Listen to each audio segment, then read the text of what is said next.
This is the JTV Caribbean News. I am Sean Rose. Former Turks and the Caicos Islands Premier Michael Missick has been released on conditional bail by the TCI Supreme Court, according to a statement from the governor's office. The office said that the bail terms would remain private. But one newspaper reported that Missick's bail had been set at $10 million and 10 persons, all TCI nationals, had come forward as sureties, with land and buildings valued at just over $12 million.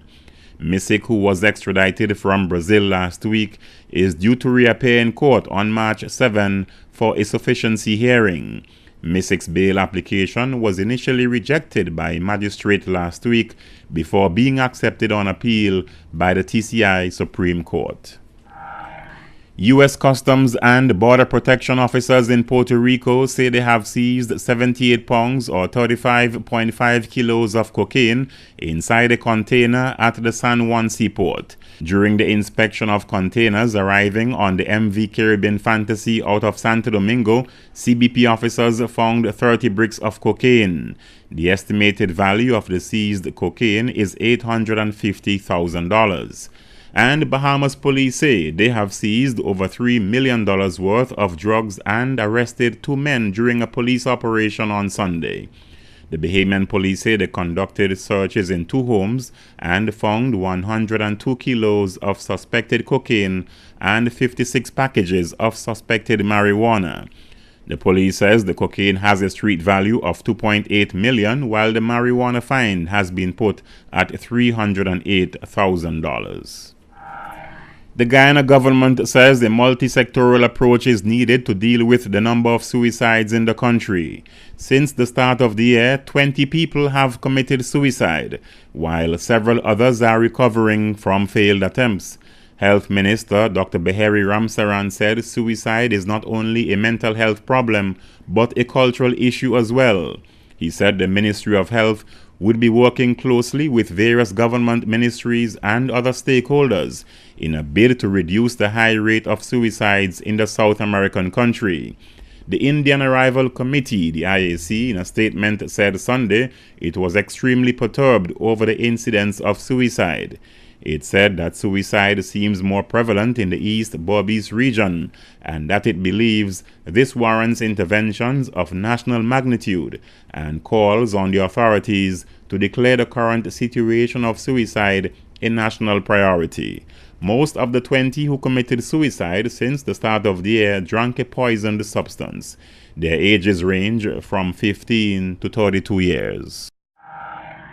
Haitian renowned hip-hop star Wyclef Jean said that progress has been made in Haiti under the current government, but blasted international donors who failed to live up on their commitment to help fund the quake-ravaged Caribbean country's reconstruction.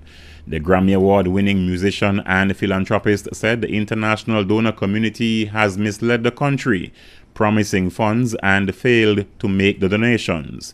The international community had pledged more than $10 billion to finance reconstruction efforts, but the promised funds, for the most part, have not been provided, and the amounts disbursed were channeled through NGOs, which often do not take into account the priorities of the Haitian government, which itself received only about 2% of such funds.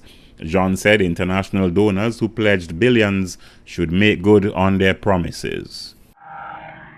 The Caribbean's strongest earthquake in several years caused shaking in Puerto Rico and much of the northern Caribbean on Sunday evening, according to the United States Geological Survey. The 6.5 magnitude quake, which occurred just after midnight Sunday, January 12, off the northern coast of Puerto Rico, reportedly caused some small damage in certain areas. It caused light to moderate shaking across Puerto Rico and was felt as far west as the Western Dominican Republic and as far east as the British Virgin Islands and St. Martin. People across the island of Puerto Rico reported swaying of furniture and even buildings, with more than 60 aftershocks. However, there were no reports of injuries. The quake came just 3 days after a rare earthquake rattled the north of Cuba and the Florida Keys. It also occurred on the 4th-year anniversary of the devastating earthquake in Haiti, which had a magnitude of 7.0 on the Richter scale. Puerto Rico is in one of the region's most seismically active areas. For the JTV Caribbean News, I am Sean Rose. And coming up next on JTV News, the BVI Health Services Authority begins transition of services to the new People's Hospital. Information technology expert tells JTV News that all businesses with online presence are vulnerable to data breaches. Government signs berthing agreements with Norwegian Cruise Line and Disney Cruise Line. And a homework program introduced in District 1.